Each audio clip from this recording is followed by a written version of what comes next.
Salut à tous, 3 jours de repos dans cette série. 3 jours c'est beaucoup, 3 jours c'est long. Alors du coup, on vous a concocté une petite vidéo de review de ces matchs 1 et 2. On a décidé volontairement de faire un peu l'impasse sur les flagrantes, c'est pas le plus gros intérêt de la série. Il y a eu celle de Draymond Green au premier match, celle de Dillon au second. C'est tous les deux des fautes qui sont stupides, celle de Dillon étant plus dangereuse.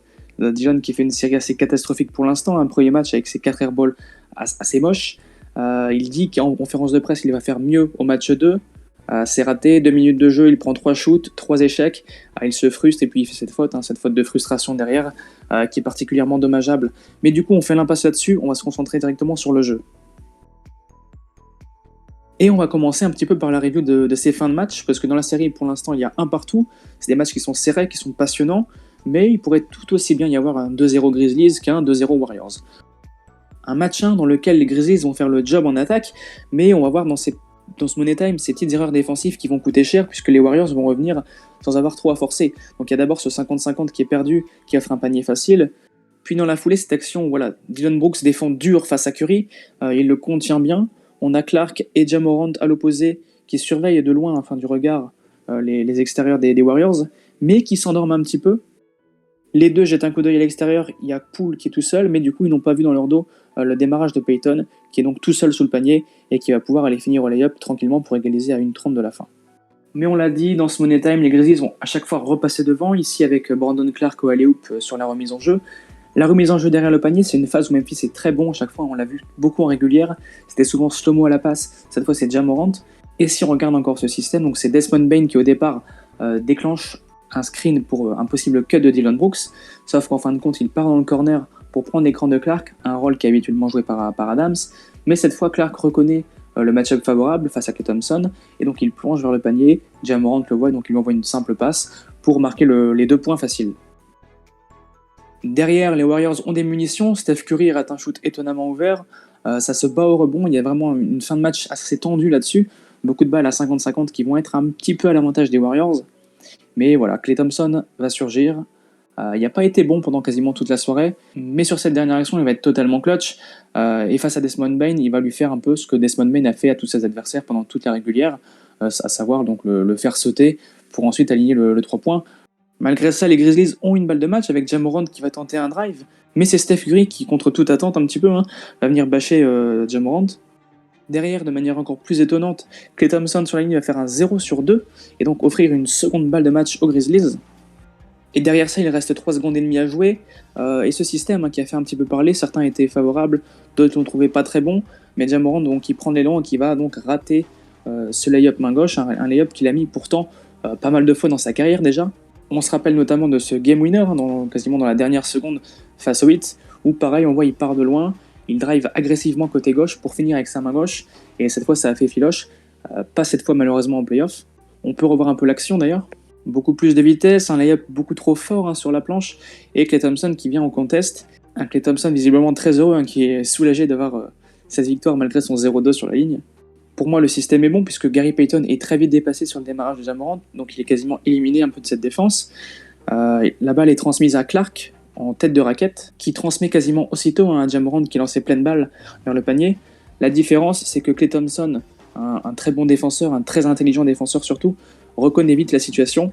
Il déclare notamment en conférence de presse qu'il savait que la balle allait arriver dans les mains de Ja Morant, et donc du coup il anticipe, plutôt que de rester sur Clark, il translate un petit peu et va accompagner un peu le drive de Ja Morant pour donc venir contester, et malheureusement ça fera un raté pour les Grizzlies et une victoire Warriors qui vont mener 1-0 dans la série. On peut donc nourrir quand même pas mal de regrets sur ce premier match, d'autant que, si on doit le souligner, il y a peut-être une petite erreur de Jenkins, une erreur de coaching, qui décide de démarrer son 4e quart-temps avec un 5 de départ totalement inédit, avec Tyus Jones, Dillon Brooks, John Conchar, Slomo et Brandon Clark, un 5 qui a joué totalement 0 minutes pendant toute la régulière, qui aligne pendant quasiment 2 à 3 minutes sur ce début de 4e quart-temps.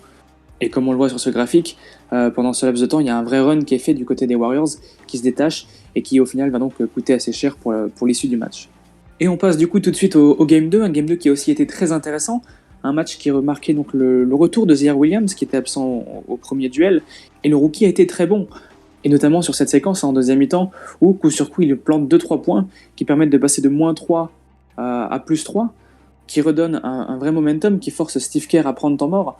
Malheureusement, dans la foulée, peu de temps après, on a Steph Curry qui n'est pas encore en réussite vraiment, mais qui sur cette action va réussir après un rebond totalement improbable à marquer un 3 avec la planche.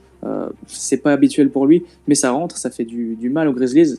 Heureusement, les Grizzlies s'en remettent, une fois n'est pas coutume, à leur franchise player, Ja, qui fait un taf incroyable dans le dernier quart-temps. Il va marquer tous les derniers points d'équipe, donc notamment par du drive.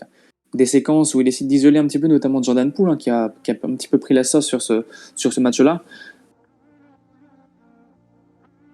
On peut aussi souligner cette action immense de Melton, le stop défensif très clutch à 1,33 de la fin. Steph Curry qui réussit à s'infiltrer dans la défense, et là il devient en second couteau pour envoyer une bâche et sauver un petit peu les meubles, puisque là les Warriors pouvaient prendre vraiment un bel ascendant. Derrière, Ja Morant continue son show sur un flotteur qui l'affectionne tant. Il réussit à redonner un +3 à quelques secondes de la fin. Mais voilà, ça laisse quand même une occasion d'arracher la prolongation pour les Warriors, 3 points d'écart à quelques secondes de la fin. C'est Klay Thompson qui va récupérer la balle à 45 degrés. Il tente de faire une feinte sur Ziaire Williams. Et là, le call totalement incroyable des arbitres qui sifflent marché, possession Grizzlies. Là, le match est quasiment enterré. Un partout dans la série, donc voilà un petit peu pour cette review des games 1 et 2. On va maintenant passer aux aspects tactiques qui ont été les plus marquants sur ces deux premiers rendez-vous. À commencer par l'option small ball de Steve Kerr, donc c'est-à-dire que le duel tactique a commencé avant même le début de la série, car même dans son 5 de départ, la petite surprise de Steve Kerr en alignant Gary Payton à la place de Kevon Looney a changé un petit peu les plans. L'avantage de cette line-up forcément pour les Warriors, c'est de présenter un Gary Payton, défenseur dur sur l'homme, pour essayer de contenir, de freiner Ja Morant. Mais l'inconvénient, en revanche, c'est que ça offre aux Grizzlies un véritable avantage de taille au poste 4, où c'est Andrew Wiggins qui est confronté à Jaren Jackson. Je l'ai même très vite tweeté, juste après l'annonce des 5 de départ. L'objectif pour les Grizzlies, ce serait de donner la balle au poste à Jaren Jackson, histoire qu'il fasse le taf, et voilà, qu'il aille donner la vie dure à Andrew Wiggins.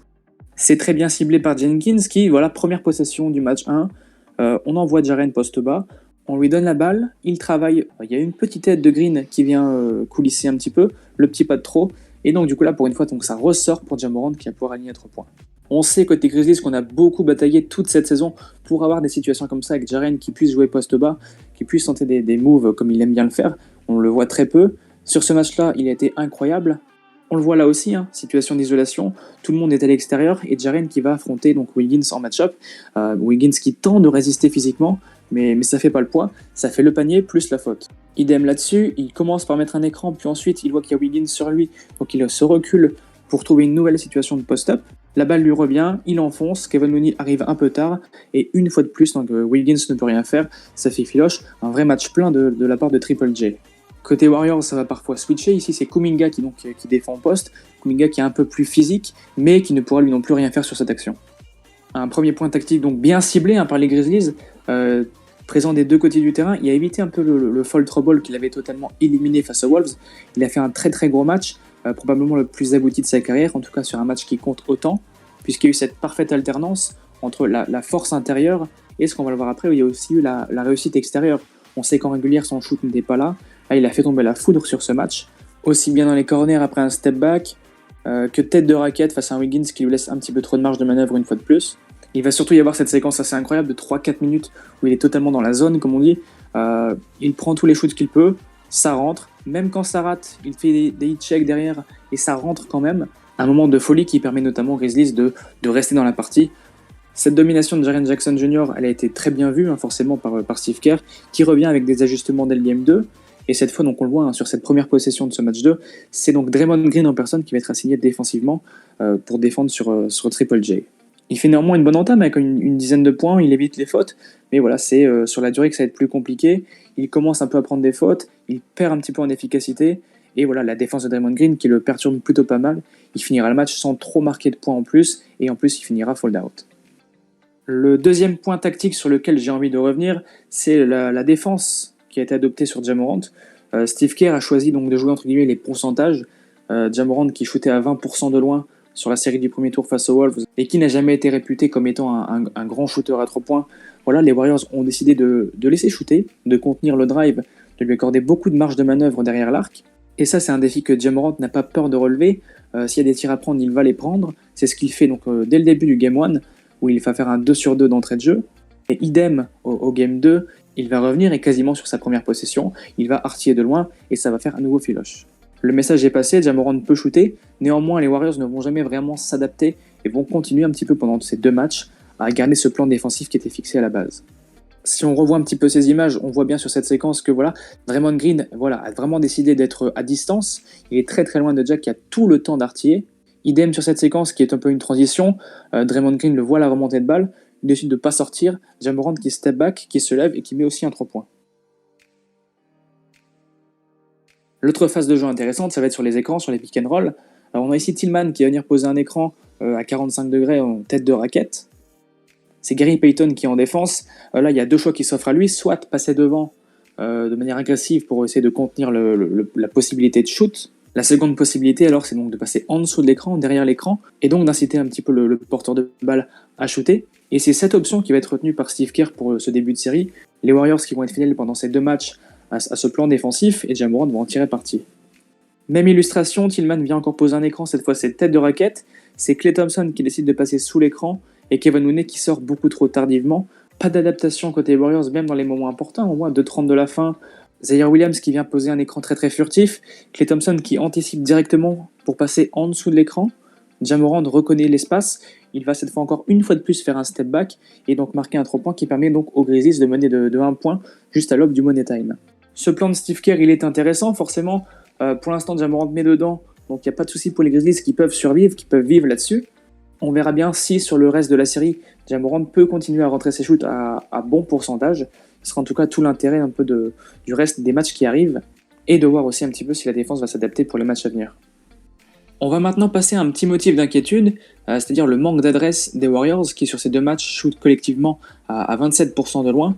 C'est très inhabituel, on voit qu'ils ratent beaucoup de shoots qui normalement sont censés rentrer.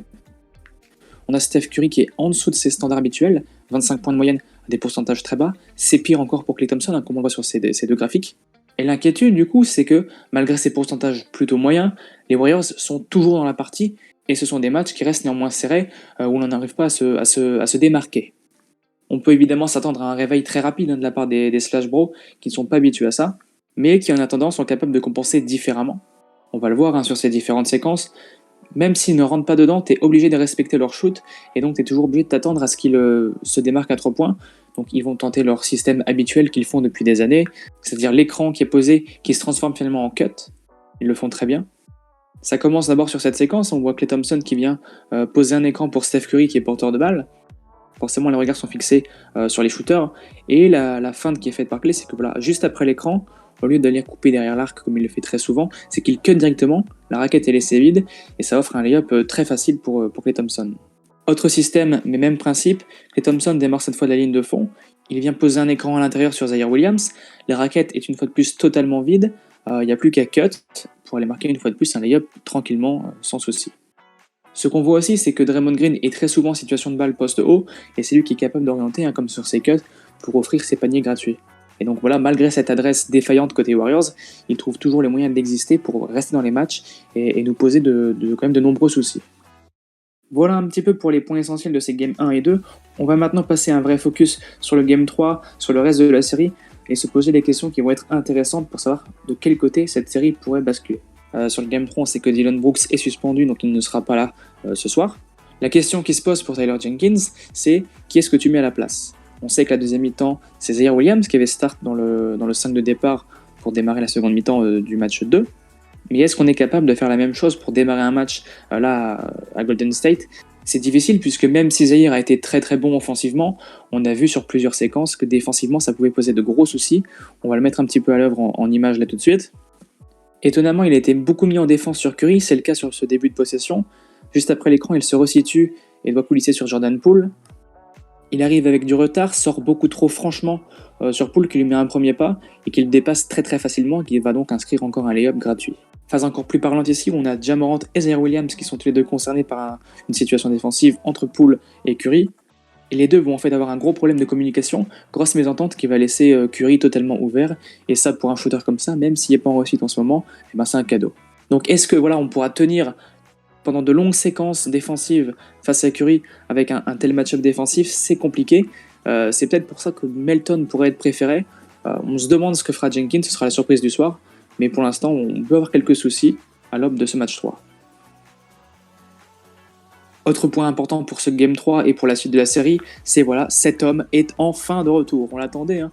On sait qu'il était en grande difficulté lors du premier tour face aux Wolves, complètement benché du coup, mais face à un match-up comme les Warriors, il peut retrouver un rôle intéressant. Et on en parlait d'ailleurs hein, dans notre preview de Cellule Grise, qu'on a fait juste avant la série, dont je vous laisse écouter un extrait.